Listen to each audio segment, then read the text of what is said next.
Welcome to the Downtown, brought to you by Arlington Citizen Media. I am Rody John, and this week we talk to Mark Frumar from Modii. We talk about how this Australian company, formerly known as Spot Parking, is here to help UTA provide information to drivers about where to and where not to park. We also hear local music from Chumley with their track Killer Taco. But first, we hear Expiration Date from Wildhearts.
I am with Mark Frumar with the Modii Group. How are you doing today, sir?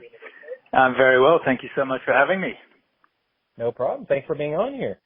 So the huge news came out last week as we're recording this. Modii, formerly known as Spot Parking, has been awarded a $500,000 research grant from the North Central Texas Council of Governments. That's a mouthful on its own. But you guys are funding a partnership with the University of Texas here in Arlington. Can you go into this partnership more and what it means for UTA? Yeah, sure thing. So the North Central Texas Council of Governments, or NCTCOG as they like to call themselves, they're a voluntary association built up of local governments, and they're established to assist, with the planning for the common needs within those governments and really cooperating for a mutual benefit. And they work quite closely with the university. I know they've done a previous project that involved automated vehicles between the university campus and downtown Arlington. We were engaged by the university probably about just over a year ago now, to look into the concept of what we call digitizing parking on campus. The purpose behind that being that they have several challenges on the campus. I mean, they've got 18,000 parking spaces across the entirety of the area. But the problem is the same thing that we encounter at every university that we work with, is that they've got adequate spaces for the amount of people that are coming to campus each day, that everybody wants to park in the same location. So people leave it till the last minute. They drive in. They want to park in the most popular garages. When they get there, sure enough, that garage is full. And then they come to the university and complain there's no parking on campus. We can never find parking here. So that's the day-to-day. Also, when visitors are coming to events on campus, the university want to be able to illustrate all of the important parking details in a single unified location so that it has up-to-the-minute information and they can tell anybody coming to that event, whether they're a student, a faculty member, or someone that's never been to campus before, that they're going to have all of the information in one location, all parking options, live availability, even alternative mobility options contained within that single location, and it's delivered directly to their phone as well. So it means that in a matter of seconds before beginning your journey, you can actually see where's the best place for you to park according to the live conditions, and your own unique personalized, criteria, such as do you have a student permit, do you have a pass for the event, and really kind of, what other criteria that seems to be happening on campus at that time, such as road closures or parking closures, might affect your ability to find the best place to park in the shortest possible time frame. Right. Now, you mentioned on the website that you provide information for drivers and in the future autonomous vehicles. With Arlington having self-driving cars with the VIA program, how do you all plan on working together? Yeah, look, we're really excited about the concept of incorporating as many different forms of mobility as we can. At the end of the day, the key to what we do is increasing safety, increasing efficiency, as well as a major focus on sustainability.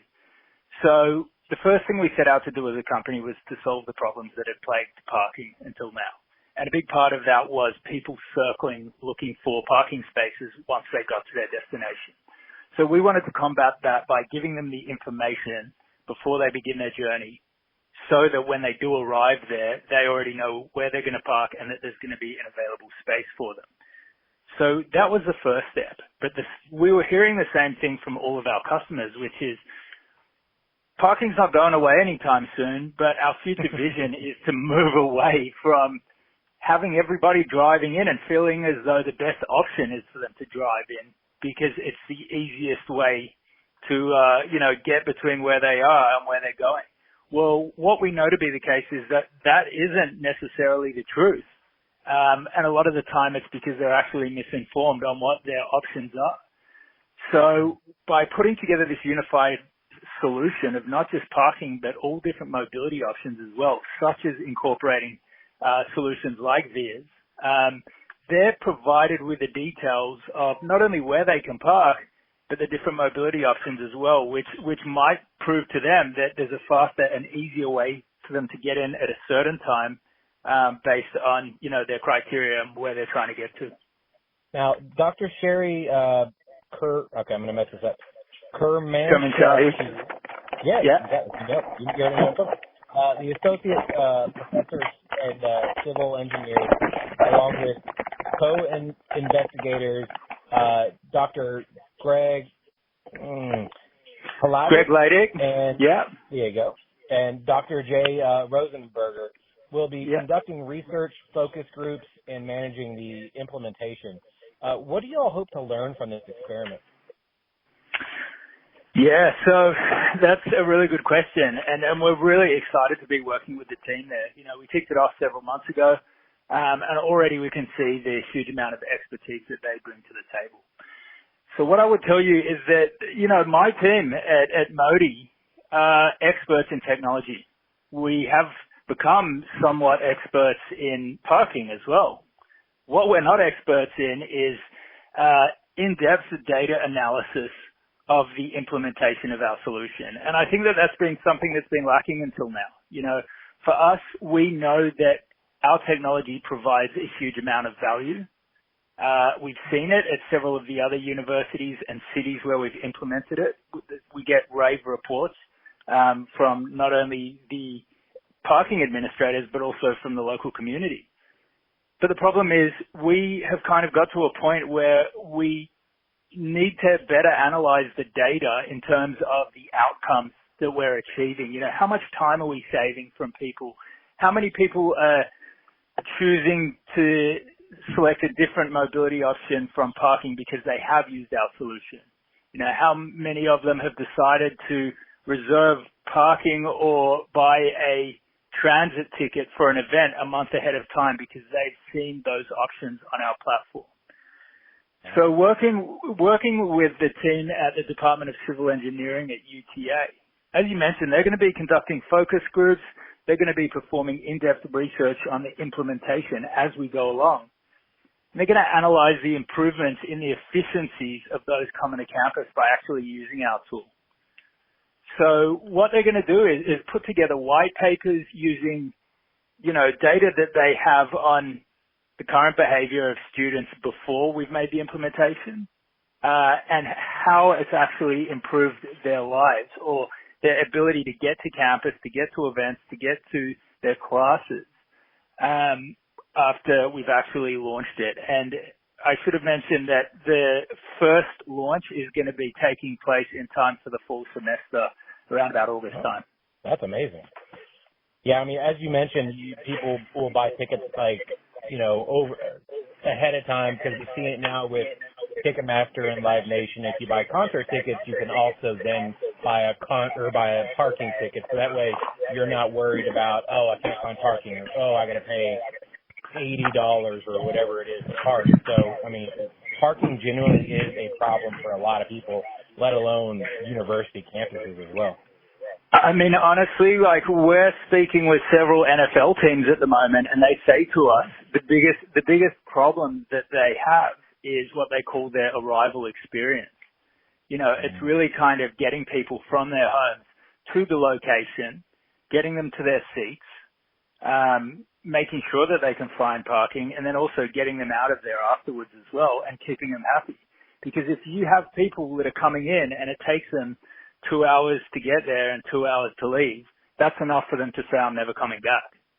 Yeah, I mean, I had an experience, I think, last year with my parents. We went to go see the Rolling Stones here in town, and it was a genuine nightmare because they only had one or two entrances open that people could come in and park, and we're just like, how is nobody else, how do you fix this situation? So I'm glad that you guys are actually trying to work toward the future to where this is not a problem for people in the future. Right. Well, I would challenge you to speak to really kind of any city with a major stadium in the country where you won't hear people giving you those reports. I know at least in every city that I've lived in before, when I've gone to the local sports stadium or I've gone to a musical concert or something, it's constantly a struggle to get in and then to get out. Yeah, very much so. I mean, I've been going to concerts since I was 16 years old, and I'm turning 40 this year. So right. It's always been an issue. And yeah, it is kind of mind-boggling that no one has genuinely taken the technology that we have for everything else on the planet and not applied it to the parking situation that we all face and hate in general.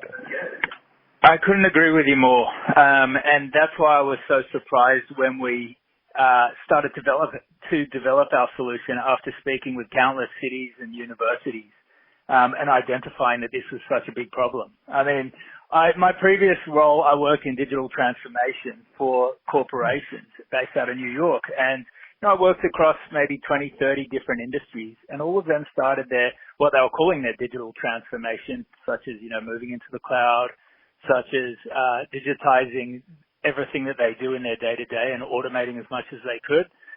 They started that, 20 years ago. And a lot of them are far down the path now, and they're just continually optimizing the way they do things.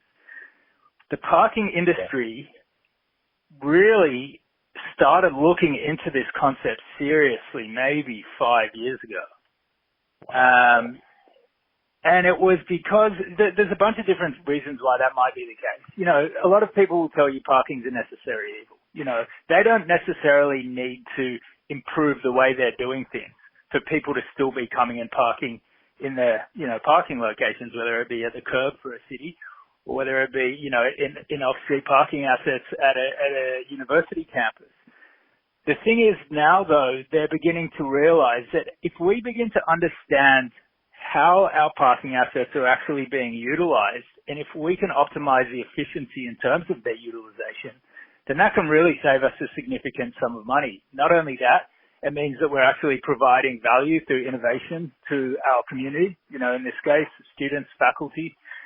And it means that it makes life a whole lot easier for teams like the parking administrators, the customer service team, and so on, because people get access to that live real-time information delivered to their phones, as, you know, pretty much every consumer expects these days.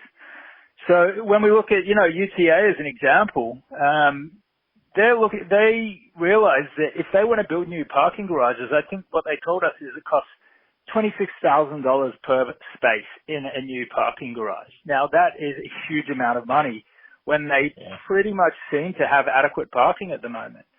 What that means is that we need to optimize parking identification so that it's being used more optimally than it is right now, so that people, instead of driving down, getting to the garage they want to park in, realizing it's full, and then driving around for 30 minutes trying to find other parking, they can realize from looking at their phone in 5 seconds before they leave that the garage that they wanted to park in is already full, so they can see other locations nearby that fit their criteria. They can park there for free with their permit, and they can head straight there. That's going to save them a huge amount of time, a huge amount of frustration. And it's really, you know, directly going to improve their lives. If they're saving 15 minutes each day over the course of a semester and over the course of the year, that's a huge amount of time. Oh, yeah, I mean, that adds up, especially if it's an everyday situation they have to deal with.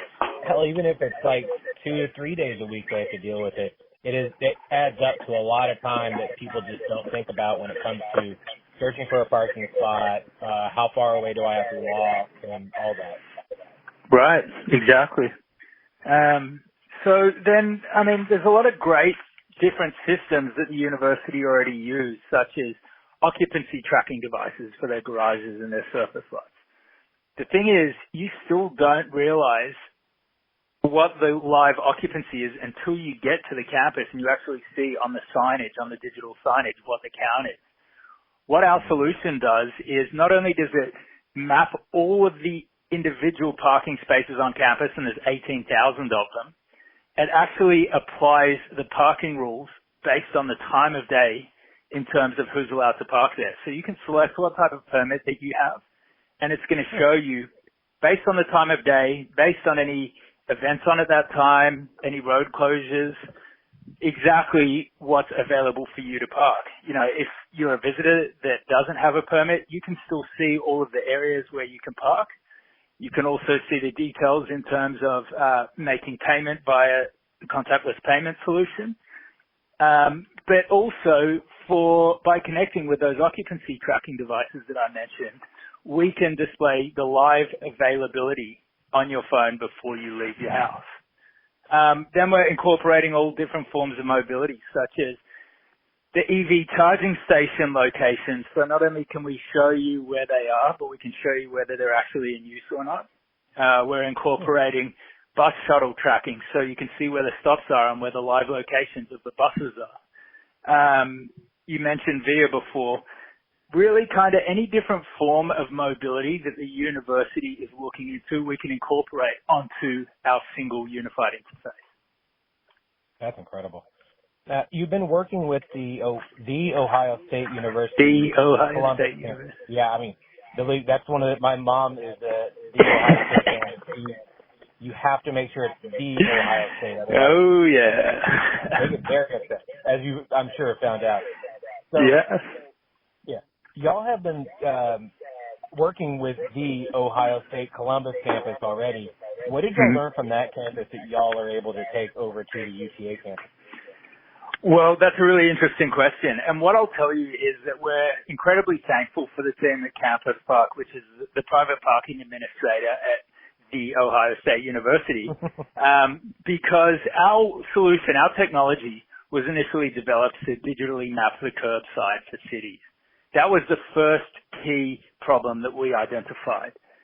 When I first brought our company over from Australia, where we were initially founded, over to the US, our first customer over here was the Ohio State University. I was approached by the CTO from Campus Park who said to me, the fact that you guys have built this solution that's been a long time coming and it's completely focused on data first is exactly what I need. But he said, you think you have complexities at the curb working with a city? Let me tell you what it's like running a campus where we have 36,000 parking spaces and 100,000 people coming to campus each day, all with different needs. He said, I need your help to work with our team to adapt your technology for our university campus.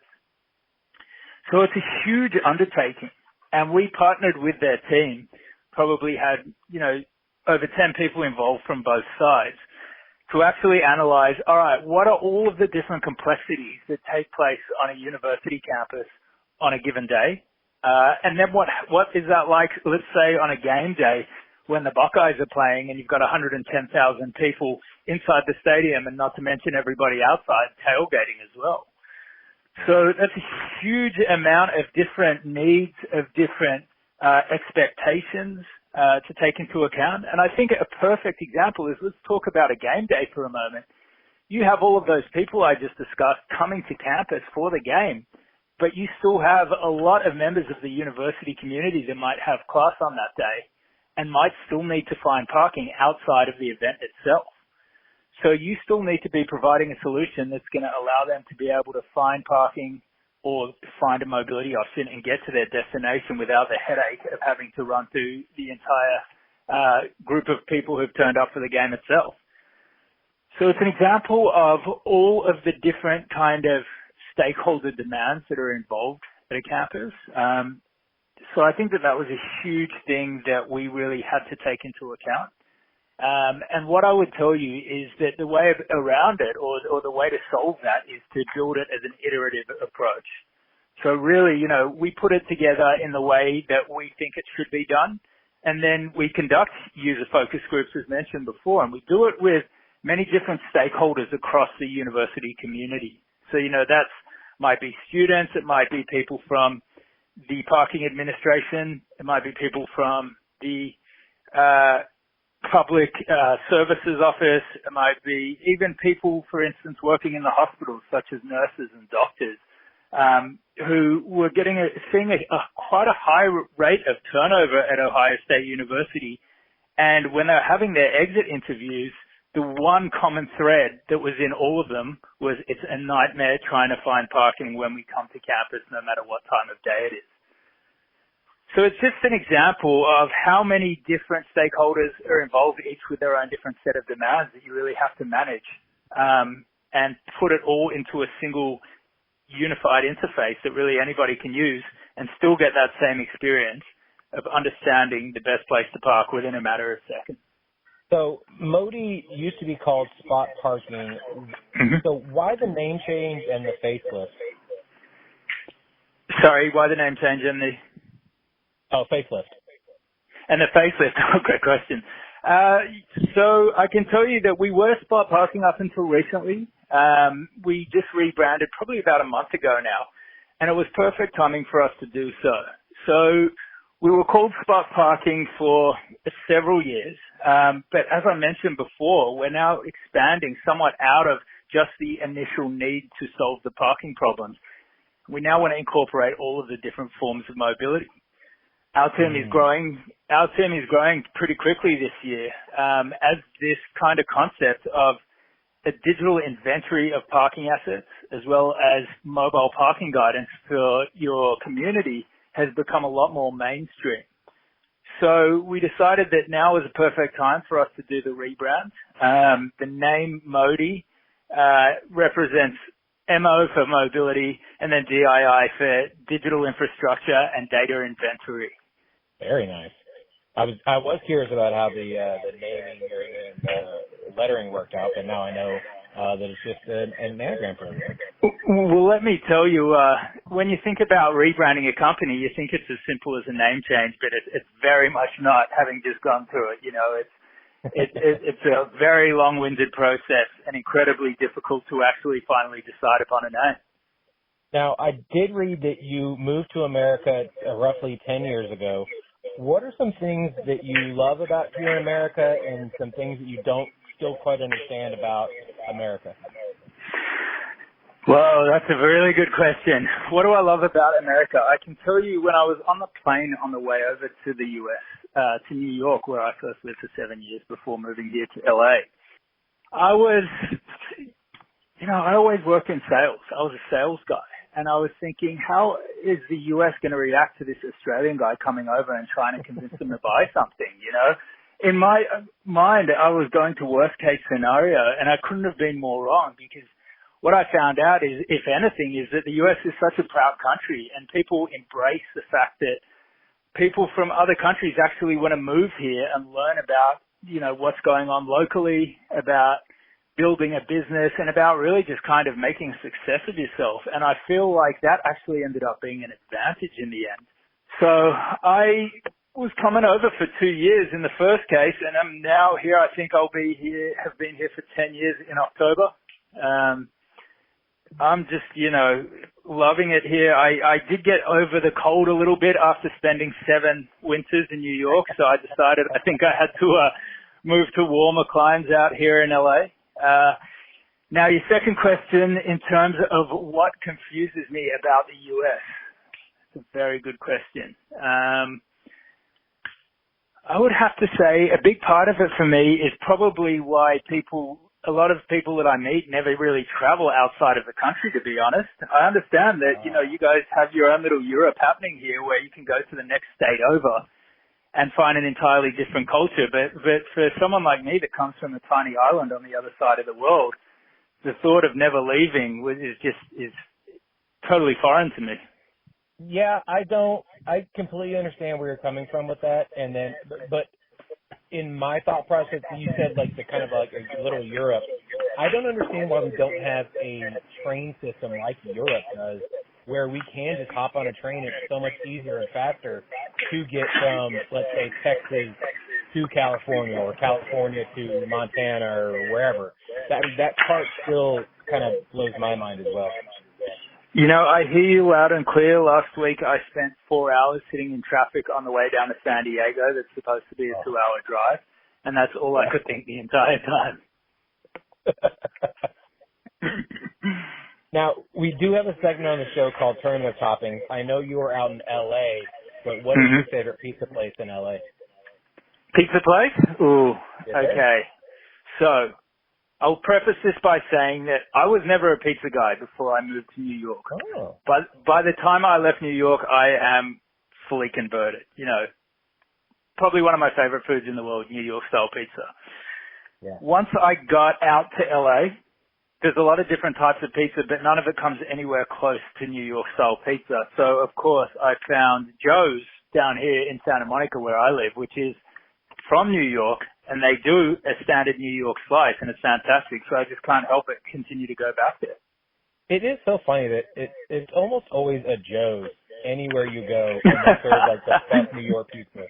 It's so bizarre. That's right. No, I love it. In fact, I eat it way too much. I have to limit myself on my pizza intake as well. But, you know, it's a balance, a fine balance. Right. Now, if people wanted to find out more about y'all, what you guys are doing with UTA and Modii in general, how can they do so? They can go to modii.co, so that's modii.co. We actually have a new website that's going to be going live within probably the next 3 weeks. Yeah, it's the start of March. So yeah, within 3 weeks' time, we're going to have a new website up. We're putting out announcements almost twice a week about new customers that we're launching with. That's both cities and university campuses at the moment. And for each of those, we're putting together both video case studies and written case studies because, as you mentioned, this is a problem that everybody's involved with. So we want to make sure that everybody understands how you can use our technology in order to solve those problems. And every customer that we work with does so in a different way. Every city, every university has nuances to the way that they do things. And we need to be able to adapt to those to solve the problems in the way that that customer would like to do so. So I would tell them to check out our website, read some of the media releases that we've got going on. In terms of UTA, we're going to have constant white papers being put together by the Department of Civil Engineering. So we're going to start releasing some of that stuff later this year. We're also going to be launching the first version of the Parking Finder on August 1st of this year in time for the fall semester. So I would say stay tuned. We're going to have a lot of great stuff coming out, and we're going to have live environments that you can play with. If you want to see the example that we have for Ohio State University already, you can go to the Campus Park website. That's CampusParc. And you'll see our solution is embedded right in the middle of their homepage. Perfect. Mark, thank you so much. I look forward to seeing what you guys do with UTA and the parking issue they got going on over there. Yeah, thank you so much. Look, we're thrilled to be working with UTA, and we're incredibly thankful for the grant from NCTCOG. And, we really look forward to putting together this supercharged solution for the community. I love it. Thank you so much. All right, thank you. 1, 2, 1, 2, 3, 4.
Thank you so much to Mark Frumar with Modii.